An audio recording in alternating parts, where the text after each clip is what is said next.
in a tournament that had players like Rapport, Caruana, Duda, Aronian, Wesley So.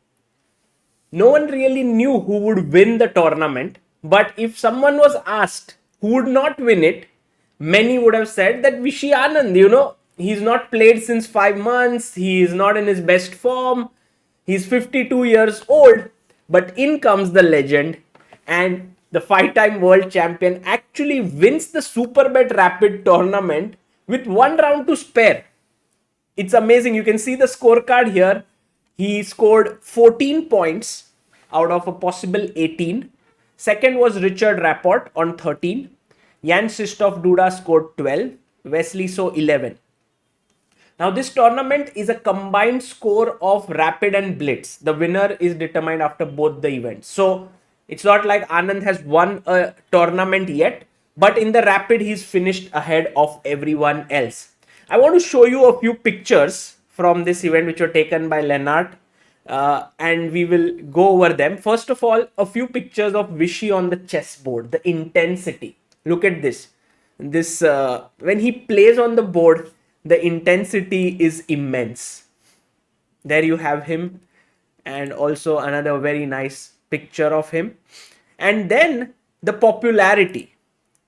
Vishy is still very, very famous, not just in India. Of course, everyone knows him in India, but all across the world. He was the 5-time world champion, and you can see a lot of people want his autographs, photographs with him. So in this video, before the Blitz tournament begins, and we will see how Anand does 18 rounds of Blitz, not going to be easy for him. I want to show you his loss, his only loss from the Rapid against Richard Rapport. But I want to show you how Vishy fought. He fought so hard, and also Rapport's play is so amazing. This guy who's reached the candidates with his creativity is shown beautifully in this game. So let's have a look at this encounter. White is Rapport, black is Vishy Anand, and the game starts off with e4. e5 by Anand, knight f3, knight f6.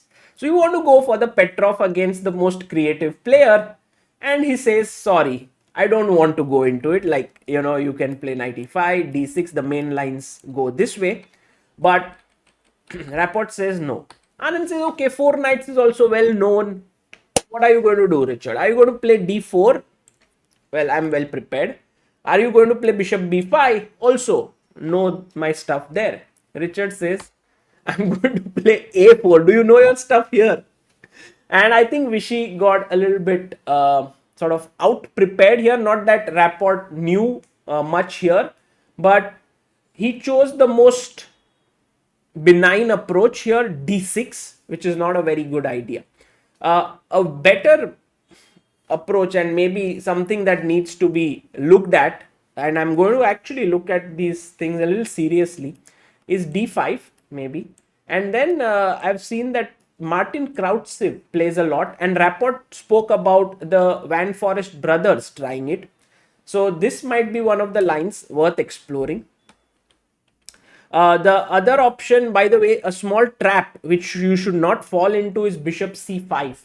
And bishop c5 gives white a really good position. And try to guess what should white play here. Yes, knight takes e5 is the move. Excellent move. Because now you take and d4, and white is fighting for an advantage.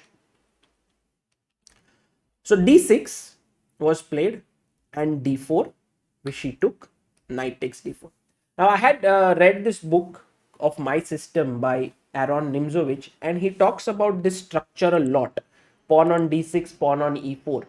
And he calls it some kind of a restraint. Like this pawn on e4 is restrained by the pawn on d6. And what you do basically is that you put your bishop here. Let's say white went bishop e2. Maybe bishop b5 was more accurate.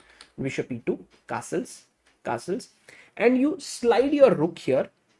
And then you put your bishop back and attack this pawn. When white has to decide what to do, like, he has to play maybe f3. And at the right time, this restraint is then unleashed. with the move d5. That's how Nimzowitsch liked to uh, explain this structure. But Vishy went knight b4. This is a nice move by Anand because he's preparing c5, gaining some space. Later on, he can tuck the bishop. Maybe his own bishop can go to c6 and he can aim for d5 break. This all works beautifully well in the game. Just look at it. First of all, Richard knows that in such positions, bishop f4 or something of that sort, maybe bishop c4 is a better idea. But he went f4. And this is risky because now the e4 pawn becomes weak. So first c5. This is maybe not the right move order. Anand should have preferred bishop f8 first, forcing bishop f3 and then going for c5 when the f3 square is not available to the knight.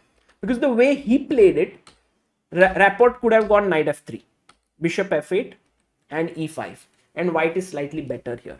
But Rapport went knight b3 and this gave Anand the chance. First he dropped his bishop back, attacked the pawn on e4. So bishop f3 was played. And now it's your move. What would you play here as black? Black to play. Very nice move by Vishy.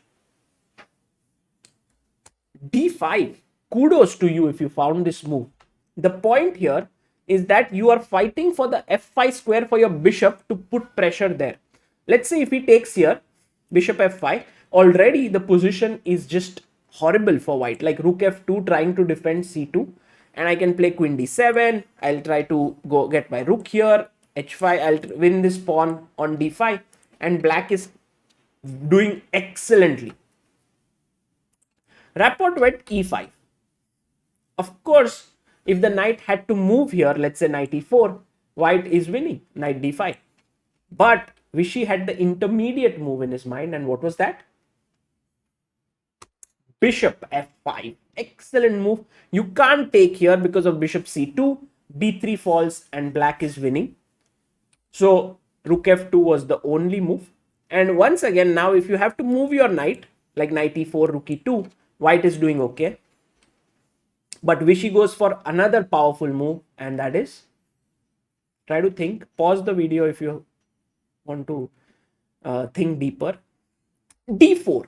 Excellent move, hitting the knight. So you can see that how Anand is matching the creative energy on the last round of the third day against one of the most creative players in the world, Rapport. d4. Rapport moved the rook, knight here. By the way, if you take the knight on f6, I take on c3. This is better for black. He's much better coordinated. So knight a4. And here, I think Anand thought for a long time. And I guess he would have considered many moves. This c5 pawn is attacked twice. So he went for knight d7. But this was not the best idea. There was another move here which was knight e4, but it's too difficult to figure out over the board because after rook e2 you see what to do next. My knight is kind of tied up, but I will give you a chance to think what to do here. Try to figure out. It's a amazing move. b5 is the move. And now let's say you take en passant, I take back, you win a piece, you take here rook e4 and b5. And black is doing very well because the knight is pinned here to the rook on a1. Okay, such variations, very difficult to see. Like you first play your knight here, then when it is attacked, you don't even care for it and you play. Like humanly, you think of moves like queen d5. You want to save it. But then g4 wins for white. So b5 is a very tough move to see. But a move that Rapport suggested in his post-game interview and which is very natural or very good is d3. And I think if Anand would have played this, Richard would have been in trouble because after takes, there is knight takes c2. I attack your rook and next move I'm going c4, and with these two pawns and the rook looking here, rook e1 is threatened by the way, and I take here knight a1, c4, black is winning. So I think this was the key moment. But there was another moment like knight d7, he took a pawn, rook b8, and he had to play a6. Here I would like you to think for a bit and figure out what should black do. So Anand realized he's a pawn down, but he's ahead in development. White pieces look a little bit weird. and that he should open the position, and that's why he went for d3. But this was not the best move. The best idea here was f6, and kudos if you found it, because you are opening up the position here. The other very interesting idea, and if you found it, is g5. You are amazing. You are like Richard Rapport because you're so creative. So after takes, you just drop your bishop back, and then next move you pick this up. But d3, here cd3 would have been the best, because after knight d3 there is rook f1, and somehow white is doing well. But instead he went c4, and now Vishy went knight to b6. And in this completely chaotic position, Rapport finds the best move, knight a5. Very nice move, keeping the pressure on the position. Takes. I tried to kind of give an analogy of the pawn on d3. It's like an overachiever. It has broken out ahead, but it's now stopped in life. It's a key pawn for black, but white is going to play bishop d2, and it can become a weakness, as we see in the game. Here, Vishy, I think it's not so easy. There are moves like knight c2 or rook e6 followed by knight c2, and it's all very complex how to continue. But bishop d7 was definitely not the way to go, because after queen d1, rook e6, bd2, good move, it already was clear that white is in the driver's seat. Anand took the pawn, and here f5 would have been really good, putting pressure. I think Anand would have to sacrifice a piece in this way, but white is better. Instead, bishop d5 was played, and now Vishy played rook b6. Even this is better, knight b4. And here I think just taking here on b4, rook b4, queen d3, and white is winning. But I think Rapport felt a little bit uneasy in this position for his knight. He thought it's getting trapped, but actually it's not, because after knight b7, which is a nice move here, if you take here, I go bishop f7, and you lose the queen. So this is how white was winning, but Rapport went f5. It is also great, actually. Vishy tries to cling on to his d3 pawn, but look at these pawns. They are so strong. King h1, good move. Getting away from bishop c5 pins. And now after f6, here if Richard had gone knight c6, bishop c6, pawn takes c6, he would have won the game. Because the rooks are now just completely out from the king side. Next move, e takes f6 is coming in. It's going to be a massive attack. But he took here, and Vishy now was back in the game. He took with the rook, and now if Richard takes here, queen takes, black is doing well. The pawns are actually broken up, and black pawns are very strong. So knight c6 was played. He took, pawn takes, and now rook f7, saving the rook. Rook a4, attacking c4. You have no way to defend it, because d5 is controlled by the queen. So there's no way to defend it, but Anand finds another great counter-attacking move, rook b5, attacking the f5 pawn, f6, and rook c5, good move. Queen g4, and it was at this moment that Vishy went wrong, but the number of moves where he matched Rapport move for move was amazing.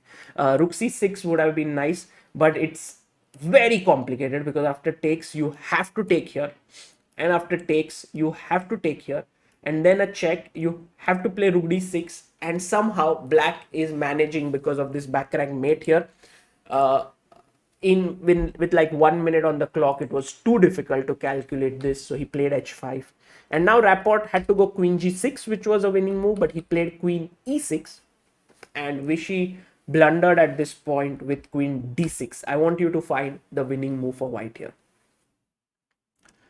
Yes, it's a move that forced resignation. Queen takes f7. Well done if you found it, because after queen takes f7 here, if king takes, then fg7, check, and you're getting a new queen in the position.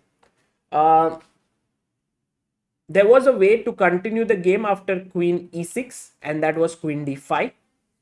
Rapport wanted to take and play rook c4, but he had missed that after bishop c5.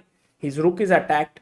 Then the f6 pawn is taken, and in fact, black is very much in the game. So Anand had his chances right until the very end. It was a great game filled with so many ideas, right from this weird opening to Anand breaking in the center with d5 with these knights in the corner and the d3 pawn and these three pawns in the center for white. At a brilliant game. Rapport won, but he couldn't catch Vishy at the top.